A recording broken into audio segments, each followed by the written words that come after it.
en relación a la semiología del sistema genitourinario y que desde luego es una continuidad con las dos exposiciones anteriores. Y vamos a seguir conversando un poco sobre diagnósticos diferenciales, vale decir, aquellos que hay que mentalmente confrontar de acuerdo a la orientación que nos vaya entregando los datos del paciente, el anamnesis, el examen físico, hacia entonces las alternativas diagnósticas que nos permitan ir limpiando, llamemos así, el campo y alcanzar entonces la conclusión diagnóstica final o definitiva. Cuando hablamos entonces del dolor, que es un síntoma muy importante en lo que es la semiología del sistema genitourinario, tenemos que un dolor localizado en determinadas áreas urinarias puede entrar a confrontarse con diagnósticos que tienen que ver con el sistema digestivo principalmente u otro tipo de origen. Por ejemplo, una pielonefritis aguda, un cólico nefrítico, un traumatismo renal, que obviamente que motivan tipos de dolores completamente diferentes unos de otros, entran a jugar en el diagnóstico diferencial con respecto a cuadros que tienen otro origen, como la radiculitis neurológica, un cólico intestinal, un lumbago agudo o un cólico biliar. Una litiasis ureteral, ya sea provocada por la migración de un cálculo con cuadro doloroso subsecuente a nivel del uréter alto, medio o bajo, nos puede llevar a un diagnóstico diferencial de análisis con una diverticulitis intestinal, un colon espástico, una apendicitis aguda, una pancreatitis aguda. A nivel vesical, una infección urinaria, la retención urinaria, litiasis vesical o traumatismo vesical entran en juego con algunos cuadros que podrían ser de alguna manera similares en algunas características con una sigmoiditis, con un meteorismo intestinal, una algia muscular o una causa ginecológica, como motivos de dolor de ubicación extraurinaria. A nivel perineal entran en juego dolores provocados por una prostatitis aguda, una prostatitis crónica o un traumatismo perineal. Insisto que los dolores son diferentes unos de otros. La mialgia perineal, patología colorectal, patología ginecológica también pueden provocarnos algún tipo de confusión sintomática que uno debiera entonces analizar para ir depurando el tipo de diagnóstico como conclusión diagnóstica.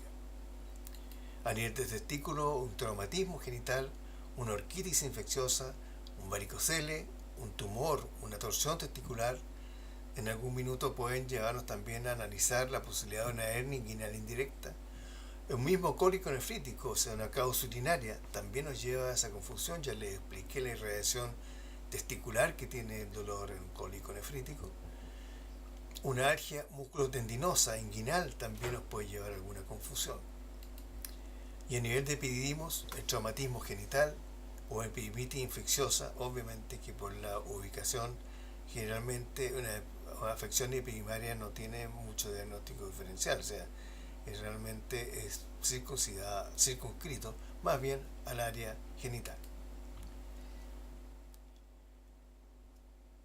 Dentro de los diagnósticos diferenciales, ya saliéndonos del dolor, que es como síntoma principal, podemos entrar a hablar de los síndromes o síndromes, que es un conjunto de síntomas y signos que se presentan juntos, que son coexistentes y que son característicos de una enfermedad o de un cuadro patológico determinado que ocasionalmente es provocado por la coexistencia o ocurrencia simultánea de más de una enfermedad. En esto entonces síndromes tenemos como primera instancia en el cuadro que estamos observando lo que se llama síndrome irritativo vesical. Ahí está abreviado, pero es nombre real, es síndrome irritativo vesical. Ese síndrome que está caracterizado por distintos elementos que vamos a ver más adelante en las otras clases.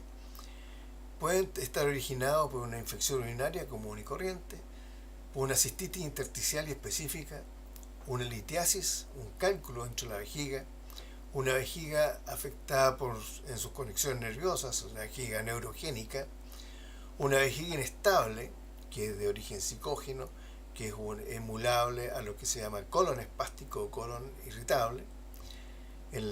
Cuando es la vejiga la que es reactiva en ese sentido, se le llama vejiga inestable. Eso puede entrar en un diagnóstico diferencial con baja de la carga estrogénica en la mujer, lo que produce ese hipoestrogenismo, produce una uretrotrigonitis y una estenosis uretral, cosas que vamos a ver un poquito más adelante para explicarles y que entiendan de qué estamos hablando. Un colon espástico, una compresión extrínseca, ya sea por un tumor, un quiste, fuera del sistema urinario, podría condicionar por simple vecindad compresiva cuadros, molestias que sean como diagnóstico diferencial con un cuadro de tipo netamente urinario. El prostatismo, vamos a ver en detalle cómo les explico esto. Puede ser, los síntomas de prostatismo pueden ser producto de una prostatitis aguda, una prostatitis crónica, puede ser producida por un simple crecimiento benigno de la glándula prostática, también puede ser condicionado por un adenoma carcinoma, o sea, un cáncer de próstata, una estenosis o una estrechez de cuello vesical o una estrechez o estenosis de uretra. Y aquí entonces también entra en diagnóstico diferencial patologías perineales de distinto tipo, compresión sigmoide y también la vejiga inestable psicógena, que podría entrar a provocar algún síntoma similar al urinario.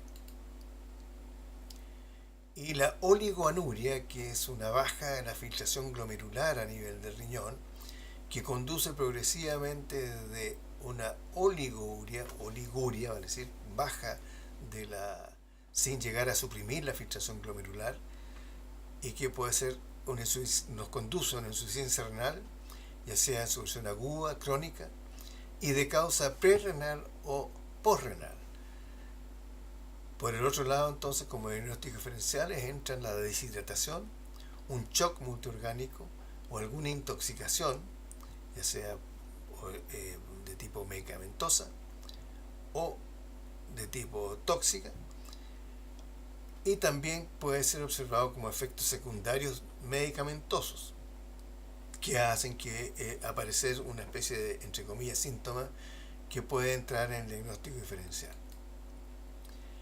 La incontinencia urinaria puede deberse como causa de tipo urinaria neta a una extrofia vesical, va a decir una externalización patológica de la vejiga, una mala posición de la vejiga, fístula vesico-vaginal, va a decir una comunicación entre la vagina y la vejiga, que obviamente produce un efecto de llaga abierta, la ectopía de orificios uretrales, vale decir orificios uretrales puestos en un lugar que están fuera de la vejiga y por consecuencia se pueden vaciar incluso directamente la uretra, una lesión esfinteriana vesical, un daño de los mecanismos esfinterianos también nos pueden conducir a una incontinencia, una vejiga neurogénica, es decir, con problemas de conexiones neurológicas puede producir eso, una vejiga inestable, como ya conversamos, o una obstrucción urinaria baja, también por rebalsamiento, llamamos nosotros, puede producir una incontinencia.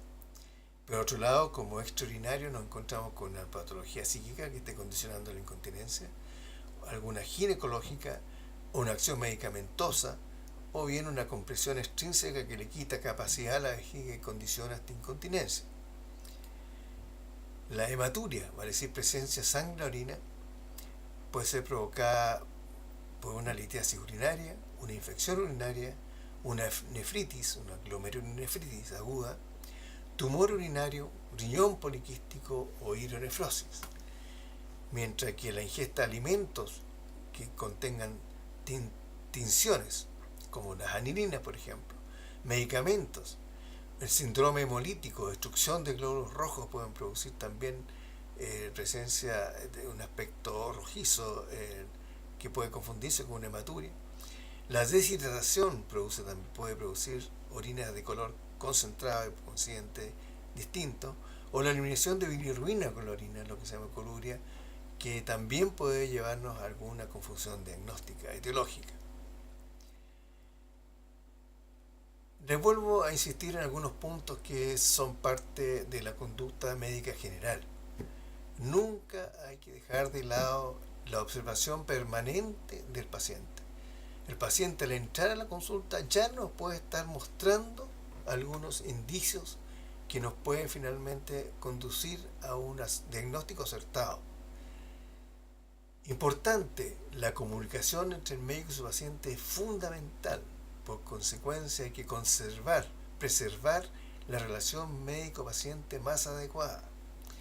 Hay que incorporar siempre los pacientes, familiares del paciente, puesto que es el contexto de su familia donde el paciente desarrolla una enfermedad y muchas veces su evolución, su éxito terapéutico va a depender de factores que son propios de su ambiente o escenario familiar.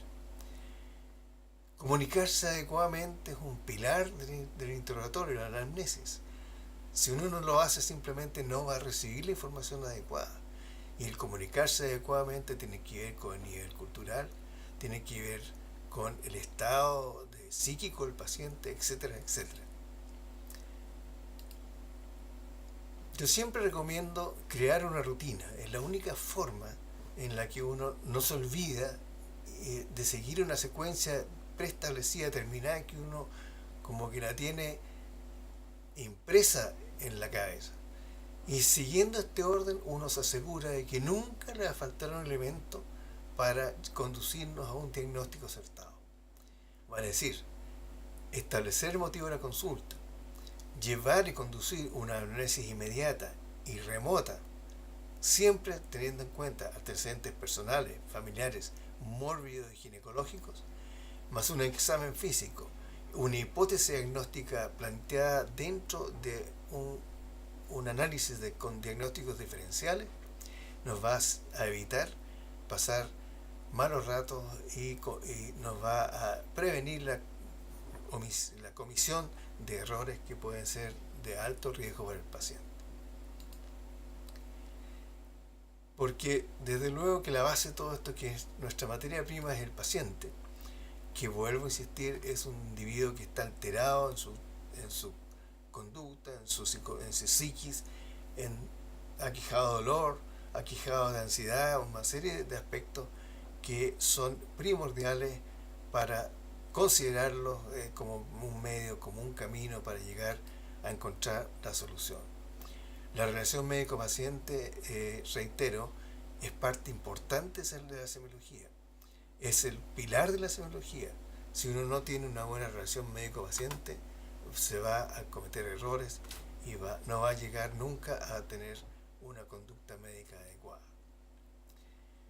Hay algunos puntos de las 3 presentaciones que ya hemos hecho, las 3 clases, que es conveniente que ustedes profundicen con algunos estudios, teniendo en cuenta que la bibliografía formal, oficial de esta parte de la semiología es la urología general de Smith y Tanago, para que ustedes hagan las consultas pertinentes.